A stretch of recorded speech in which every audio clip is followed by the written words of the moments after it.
syllabus ba? Yung do, re, mi, fa, sol, at ti, do. Okay. Okay. Do, re, mi, fa, sol.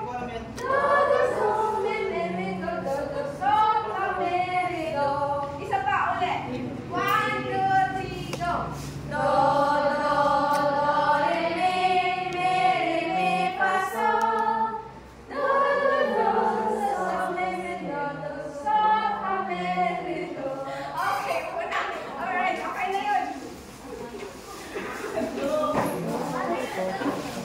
Okay, so ngayon ang ating pong katalakayan is about lesson 4, singing. So, what benefit does singing brings to you? Anyone po? Sinong gusto? Alin na makaka-benefit sa pagkata? Okay, Lorraine. Sabi nila nakaka-exercise daw na. Yan, ano? Wow! Nakaka-exercise. Ang pagkata daw ay nakaka-exercise ay na heart and lungs. So, sino pa yung nais sumagot? Anyone? Sino ba? Ano? Oh, Melanie. Sa atin din lang ito, teacher, magamit natin sa Tama. So, yung pagkanta, nagagamit din natin siya through learning. Sa pagtuturo din sa mga bata, di ba? So, sino pa po nais sumagot? So, yung pagkanta din, di ba, na-release yung kapag kumakanta tayo kapag broken-hearted din. Tayo sa kanila. Di ba, gano'n?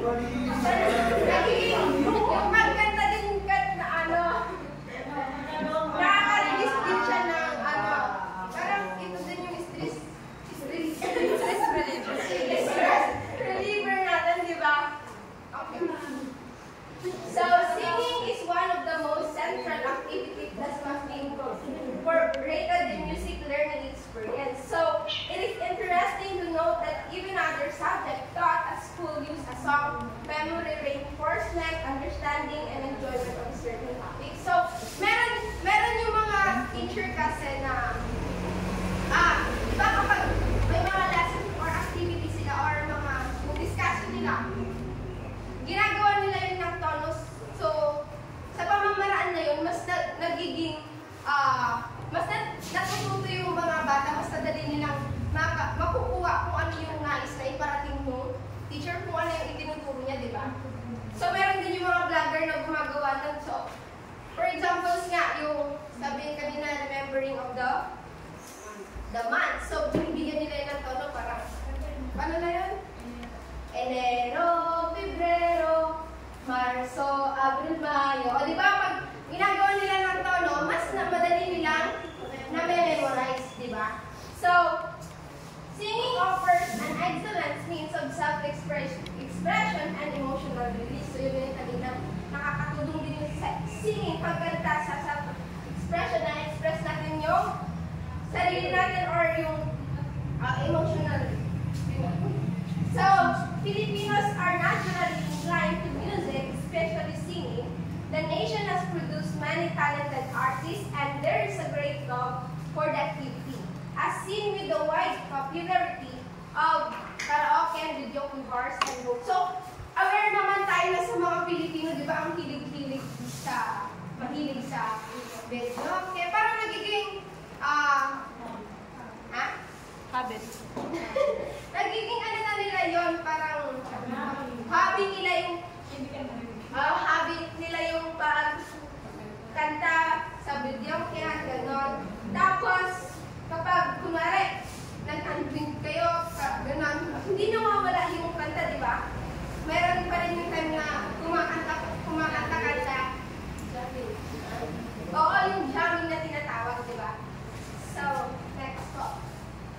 So, singing may be considered to be the most important phase of music learning.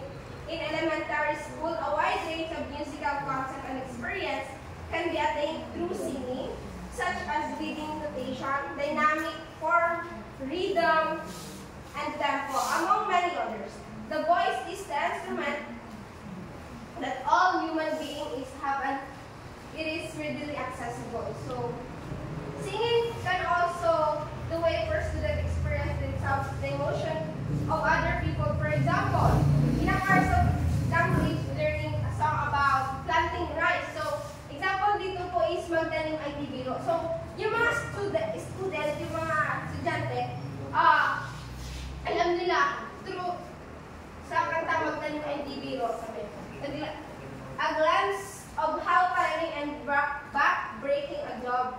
abilities to work in the field. So, through sa kantang Magtanim ay di biro, alam nila kung gaano kahirap yung magtanim, di ba? Alam nila alam nila kung gaano ka-importante din sa mga, kung gaano kahalaga yung pagtatanim, di ba? So that, kasi di ba kung wala namang nagtatanim, hindi naman tayo walang pagkain na maiay. So, they also get appreciation nga, na-appreciate na nila their own culture for and value the labor of rice farmer who feed the nation with singing in a group of children. Learn to be sensitive and cooperative, responsive to the instructions given to them so that the group of perform as well they do. So, meron po tayo dito. So, yung pagkatanim po, it's important to know that we can train our elementary students effectively in music if we do not have a certain accessible degree of vocal competence. So, kapag tayo mga teachers, so dapat meron din tayo daw na accessible competence sa pagkanta. So, required daw po yun. And then, we teacher need to be accomplished singer or have an etiquette singing tone. So, dapat meron din po tayo nun daw, sabi nila. Lalo na kapag nagtuturo tayo sa mga elementary. But, we must possess the ability to read notes and sing them correctly in the right pitch and in the right rhythm. So, while it would be ideal for the teacher to be in a perfect or absolute pitch, it is alright to utilize tuning fork, pitch, pipes, or many melodic instruments available in school. So, here are some ideas to consider when teaching singing activities. So, meron tayong, kapag tayo po ay nagturo na sa music, so meron po tayong mga kinukonsider kung paano po tayo magturo sa mga bata. So, choosing children's songs. So, this requires most careful consideration for we would not want to damage our student vocal faculty. So, choosing children's songs, so dapat marunong po tayo pumili ng tamang kanta para sa mga bata. Hindi yung basta, ito gusto ko to, ipakanta ko to sa mga bata. So, minsan hindi naman nila gusto yung ipapakanta. Kasi yung interest nila, hindi naman nila hindi naman siya appropriate na. So, each song that have simple rhythmic patterns, the difficulty can increase as they progress. So, kapag tayo po nagturo, dapat yung kapag sa mga bata is yung mga simple lang muna, simple rhythmic. And through the difficulty, nagiging, unti-unti po yun is nagiging mas gumagaling po sila sa, nagpa-progress po sila through singing. And each song that are appropriate for the level of understanding. So, dapat, kapag, kunwari, sa grade 1 to 3, so, sa grade 1 to 3, pag nagturo tayo, dapat appropriate yung may intindihan sana nila. Huwag yung nagpakanta ka na ang hirap-hirap naman intindihin yung lyrics. So, dapat kapag nagpakanta tayo sa grade 1 to 3, dapat alam natin na dapat maiintindihan nila yung lyrics yun. Appropriate dapat. Basically, what this means is that do not teach grade 6 a song to grade 3 students. So, teach song that have words or lyrics that are not provocate, suggest double meaning, which may cause confusion and embarrassment, especially to upper grade levels, grade 4 to 6. And also, we need to consider the breathing of lips. Yung paghinga nila of the children, do not expect them to sing long phrases if their physique cannot allow them. So, dapat inaano din natin yung kino-consider din nila yung paghinga ng mga bata kapag kumakanta. Diba? Hindi naman lahat kasi ng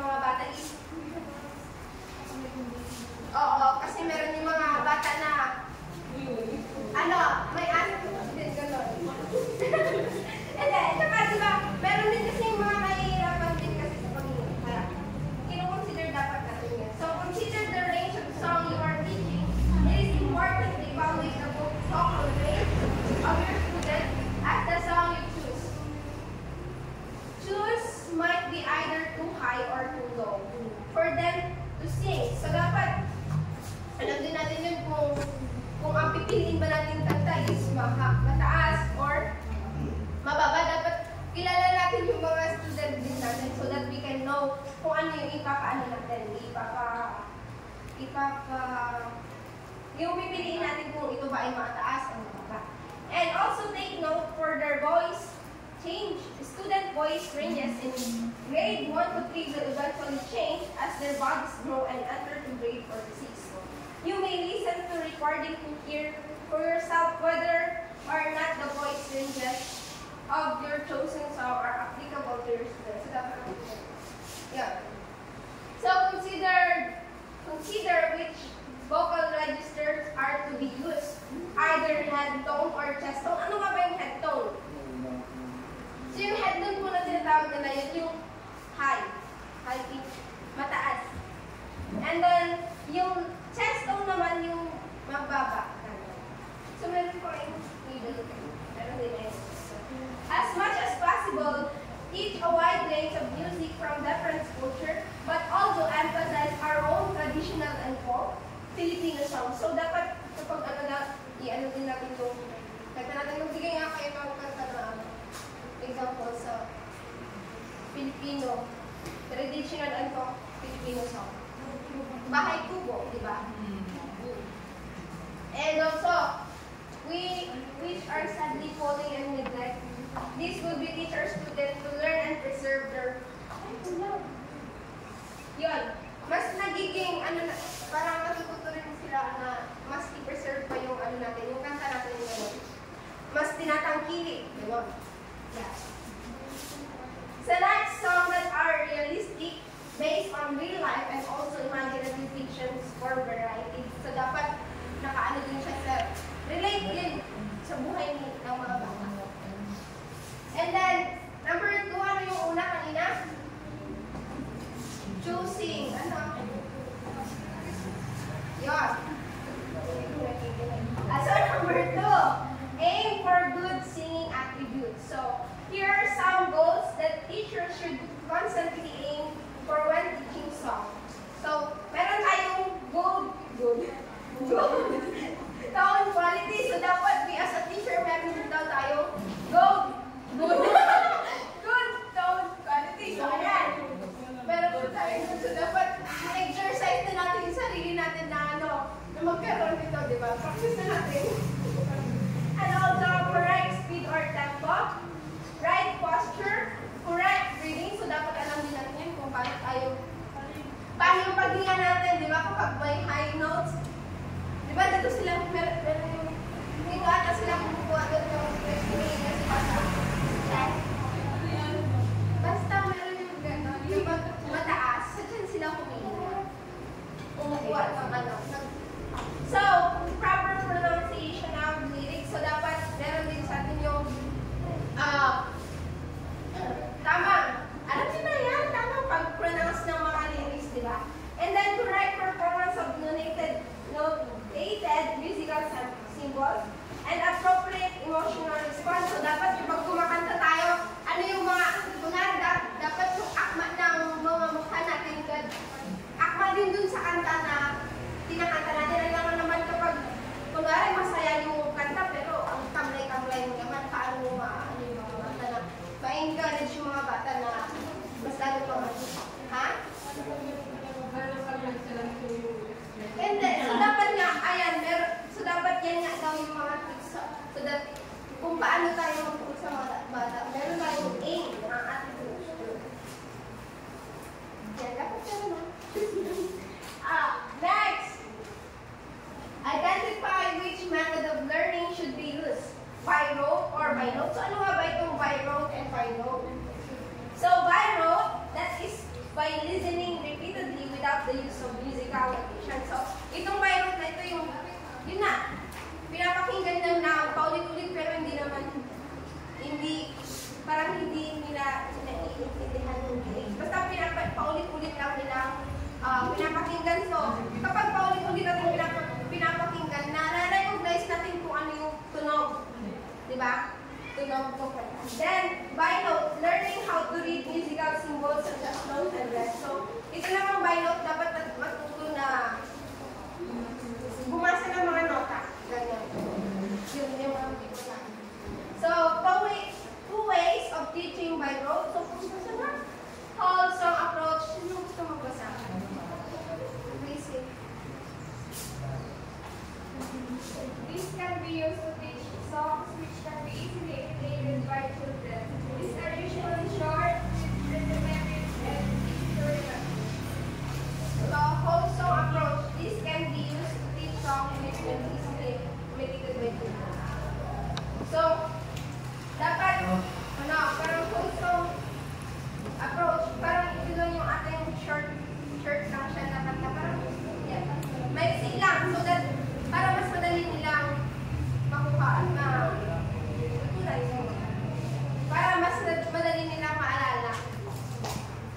And then phrase by phrase approach. It used to teach songs which are more difficult to learn and have to be divided into smaller sections of phrases. Parang step by step approach. So, learning by note incorporates activities such as using SOPA syllables. So, mamaya i-demonstrate ko sa inyo kung paano po yung SOPA syllables, which more easily associated and assimilated into oral experience, as these syllables seem to perfectly match the tone they represent. So, when teaching pitches, it is important that the student not only learn the pitches letters, so A, B, C, up to G, but also experience them, that is to sing them using SOPA syllables. So yun nga yung SOPA syllables. This is a certain disconnect when singing letters since they do not correspond naturally to the pitches as compared to SOPA syllables. Also, solfeggio exercise usually do not require children to sing pitches using letter but also in SOPA syllables. So ito na yun, yung SOPA syllables po. Yan. So, para mas madali siya, tawag po dyan is mas madali yung ma-recognize yung mga bata. Ginagawin na po siya ng curve and hand signal. So, here po, here, ito yun. So, gawin niya po natin. So, kapag sinabing do, mag-start po tayo. Sa waistline. Do, gawin niya para, kasi baka ipag-order sa ito rin ako. Do. Do. Hindi na makita. Okay. Do. When you say do, kita mo taas. Do.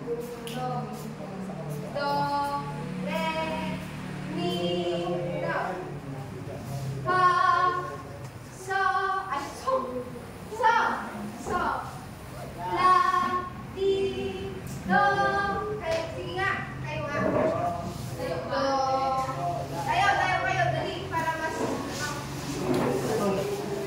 Kasi kapag hindi kayo naman, hindi nyo naman ginagawa eh. Ang ginagawa. Do. Do. Re. Mi. Fa. So. Ano yung so? So. Nalilito ako. Dito ko. Ayan. Nalilito ako. Alam ko na yun. Nalilito ako. Okay. 1, 2, 3, go. Do. Re. Mi. Fa. So. La. Di. Do. And level dito. So kapag do, mataas, dito na sa chord. So kayo nga lang, 1, 2, 3, go. Morning. Dito sa ano, like, dito. Kapag do. Do. Re. Mi. Fa. So. Ulit. Kaya natin na 1, 2, para alam na rin natin kung ano pinadala. 1, 2, 3, go. Do, re, mi, fa, so, la, di, do. Do, re, mi, fa, so, la, di, do. Yung konti, yung dito,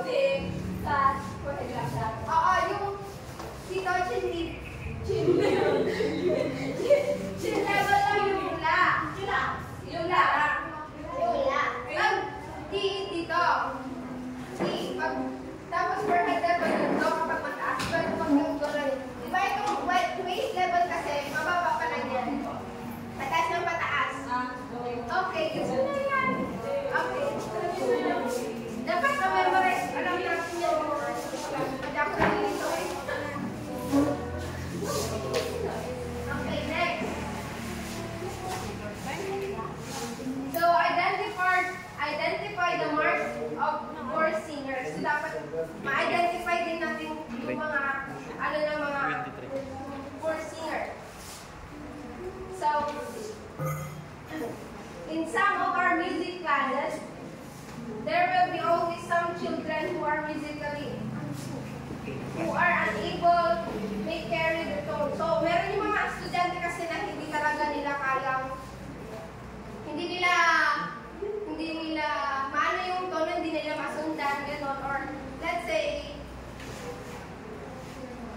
nila kayang i-ano yung ano nga. So, it's our duty, it is our duty teachers to quickly identify them so that we may devices that we use to help them improve. We are not to segregate them, but from plan, for this might affect them adversely. So, dapat kapag we as a teacher, dapat hindi natin sila yung, di ba sabi nga ni Ma'am, kapag kumakanta sila, pabayaan natin sila na kumanta. Huwag natin sabihin na ang pangit ng ano ba, kasi mas lalo lang sila magadown kapag sinabi natin yon. So, dapat we as a teacher encourage natin, so dapat makita natin kung ano yung dapat na maitulong natin sa kanila so that they can improve their music.